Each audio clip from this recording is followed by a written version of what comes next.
Hello and welcome back to Music Wars. I'm Steve, your host, and we're back today with part three of Memories of Elvis. I hope you've been enjoying what we've been doing so far, trying to play the best music and material uh, that we can find concerning Elvis and some other stars. Um, It's been a great one up to now, in my opinion. If you haven't already subscribed, please do. We just hit 751 subscribers and 3,000 hours of watch time. We're trying to get to 1,000 subscribers and 4,000 hours of watch time. That will make me, I guess you'd say, a valid person on YouTube. Uh, I would love to get there inside of this year. You guys, if you would, do all you can to help me out by sharing and letting other people know about the channel. We're going to jump right on into this. We're going full screen again today. I hope you enjoy it. So let's jump right in. Coming on through the years now, getting up to 1969, we've done all the movie things. Colonel got him a contract at the Hilton Hotel in Las Vegas, and they called us to go. But we didn't know what to do because we were running 8 out of the top 10. And we had 34 recording sessions already scheduled for the time that we would have been out there. But they didn't really tell Elvis why we weren't there. Now, we had just done in 1966 the How Great Thou Art album, and the Imperials sang with us on that, and he loved the Imperials too. So we contacted the Imperials, and they went out and did 3 seasons, 2 years with him, as I remember. And they got enough of that type of life, so they went on their way. And J.D. Sumner, they called the office to see about them, and they said, well, they're booked out, but I can bring my group if you'd like me to. Well, he liked the Stamps too, so he brought them out to do the shows. I don't think he put as much heart. He didn't have a soul in his music as much after we quit. He always was hurt, deeply hurt. And I didn't realize till even later how much he was hurt because of Jordanaires and DJ and Scotty. See, Bill Black had passed away, but DJ and Scotty and Millie Kirk, all of us quit about the same time. Millie Kirkham worked a little bit longer, but he loved Millie Kirkham and he loved the Jordanaires. He loved DJ and Scotty, and we all quit about the same time. And he really felt that, you know, he didn't have brothers or sisters, and he always felt that we were his family. And I'll always regret that we had to do this because we had so much work here in Nashville. We didn't have any choice. We had to quit working with him because we couldn't continue working with him in Hollywood on the movies and in Vegas on his Vegas shows and work here in Nashville. I started with the Stamps in February of 1971 was when we got and in about May of '71, we got the call from Charlie Hodge. The Imperials were leaving in the fall, and so in November of 1971, we joined Elvis Presley in Minneapolis, Minnesota, and it was quite an exciting event for us. My first impression was very interesting because we had worked and worked and worked to get his all of his background vocals just perfect. And this was our first shot at what you'd call the big time, so to speak. And so we worked and worked to get all these vocals just perfect. And we go in this rehearsal room at the hotel in Minneapolis. We went in there, and the band was there, and Charlie Hodge was there, and several other people were there that worked with Elvis, but Elvis wasn't there. We ran through 3 or 4 of the songs, and then we just stopped. And about a minute or 2 after we stopped and kind of relaxed, in walks this whole entourage of people. And right in the middle of them was Elvis. And he had a cane. He had shades on, with TCB shades on, you know, like he wore. And a lot of hair. He stepped back, and the Sweet Inspirations were lined up right in front of us, like we did on the stage, and we were behind them. He stepped back out between 2 of the Sweet Inspirations, and he got back just about 10 feet or maybe 8 feet, something like that. And when he got back there, he just reached up and grabbed his head, and he had a wig on. And he took this wig off and threw it at the foot of Estelle from the Sweet Inspirations, because he never wore a wig, didn't need one, but he just had one that day, just teasing. He threw it at the foot of Estelle, the Sweet Inspirations. She fell out. I mean, literally fell on the floor, laughing. It was the most hilarious introduction I've ever had to anybody, and that's how I met Elvis Presley.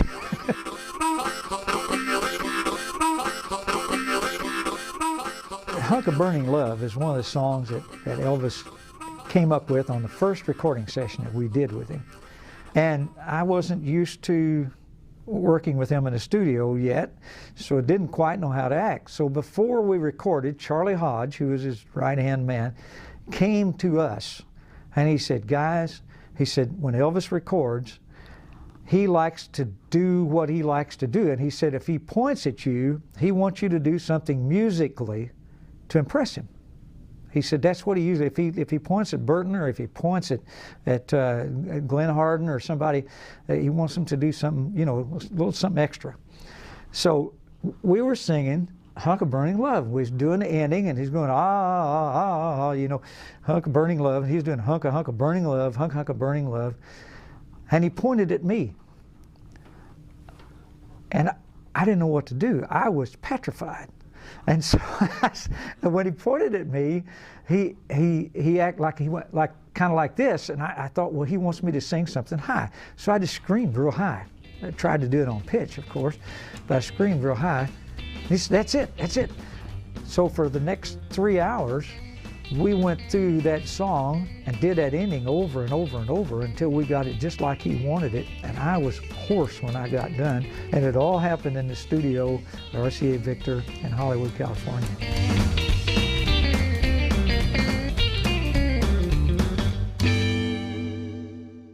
I believe it was September of '71. He came off of a tour and came here and worked in RCAA, the big studio. Well, during that session, I was going back to the restroom, and he was just coming from the restroom, and I said, Elvis, I'm sorry we're not with you. It was just our families. I said, I had a house. He said, hey, don't you apologize. He said, I wish I had that much reason to stay home. That's what he told me. I love the one where it really told the story of his life. I'm caught in a trap and I can't get out.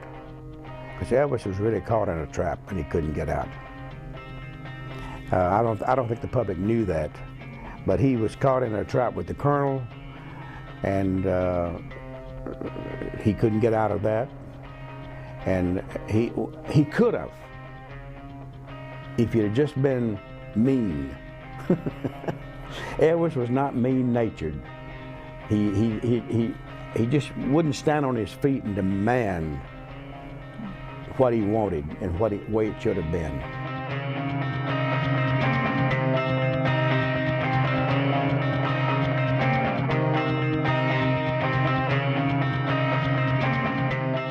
Well, I first met Colonel Parker in Nashville. When we got out of the service, Elvis had to go to a recording session in Nashville. And that's the first time I met Colonel Parker. Now, he didn't know me from Adam. And all these other people are Southern boys and gentlemen and stuff like that. And I'm a Yankee from Chicago and being Italian. So I don't think he knew what to expect. He didn't know me that well, and he's, you know, a little standoffish. And, you know, we talked hello and introduced and stuff like that. I really didn't get to know him for a while. And later on, as life went on and we were traveling different places, different meetings and stuff like that, we became very good friends. I got along great with him. I think he was a very, very smart man. Only one Colonel Tom Parker in this life. And I think it was meant to be that they became partners together, Colonel Parker and Elvis. I mean, he handled Elvis better than any other manager could have ever handled when an artist first comes out. Of course, he was a human being too. He made mistakes. We all make mistakes. I don't care who you are.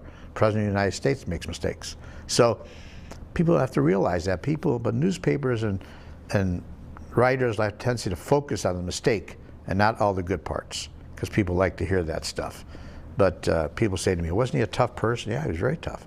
But a very nice, down-to-earth man, very charitable man, did a lot of things for charities and organizations, loved kids, loved animals, but people never hear about that.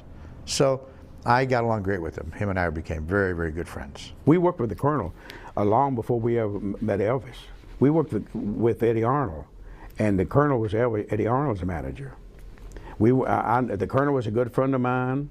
He was as sweet and nice to me always. He called me Gordon. Come on, he always called me Gordon. But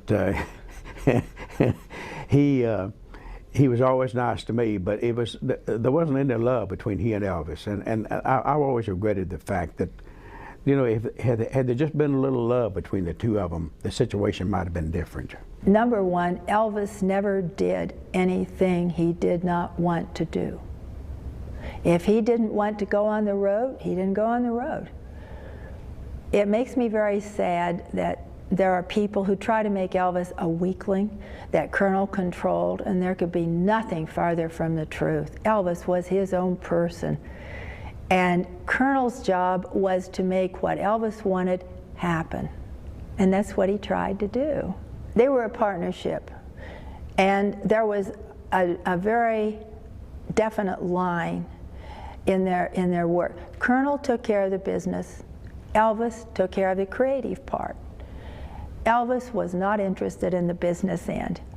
One of the first meetings in Los Angeles, there were movie producers there, the head of the studio, William Morris, president. Colonel said, Elvis, you've got to go to this meeting with you. I think you should learn something about the business. Well, after about 10 minutes, Elvis said, excuse me, please, I need to use the restroom. And he never came back. They found him a couple blocks away watching a movie in a movie theater all by himself. So that pretty much set the trend for the whole thing. I don't know how he got the gig, to tell you the truth. You know, if Elvis had had a manager that was really business savvy, and not just a carnival kind of guy, but really a classy business person. I mean, who knows what all he could have done or been part of or created. I mean, Colonel Parker was a carny, you know, and I don't know what you know about that lifestyle and those kind of people, but that's kind of how he was, and he was certainly not generous to us, the singers and the crew and the band and that kind of thing. Was pretty cheap to us. You know, I remember one time we happened to be touring, and it was Thanksgiving. We were doing a show on Thanksgiving Day. We were not able to be at home with our family and friends and things, and he came on. We were on a bus that was taking us from the plane to the venue, and we were all sitting there, and came on the bus and gave us all $10 to buy our Thanksgiving meal with, you know. So that kind of says it all right there, you know. You can read into that whatever you want to. All I know about the Colonel is when it comes to business, he was always very fair to us. He was straight above board and all of that. I didn't agree with him personally, because he's one of those kind of guys that you could be in the middle of the tour and walking down the hotel, you know, down the hallway of the hotel, and you get up to him and you kind of look over, and if he's going to look at you or not, and he just walk right on by. Wouldn't you say hello? So I can count on my hands the times that he said hello to me. Or you might see him backstage. One night he grabbed me and he was next to a payphone. He was calling his wife, saying, now I want you to talk to Ronnie Tutt. Ronnie's got a snare drum here, Ronnie. We're backstage. I want you to know that I'm not out just partying, having a good time. You know, just off the wall stuff, you know. So I don't think he really understood Elvis's whole thing. I don't think, no matter how influential he was in helping him get to that point, he didn't understand him once he had developed. That's kind of the sad part of it. I think he should have, in all wisdom and in all respect, I think he should have, and there was talk about it, sold his contract over to Tom Hewlett and Jerry Weintraub, excuse me, which was Management 3.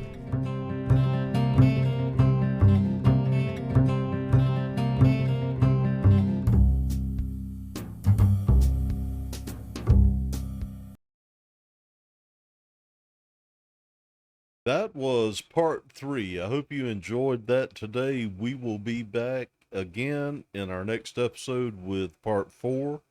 Um, Thanks for all the comments, all the support from everyone. I really appreciate it. Until next time, so long and God bless from Music Wars.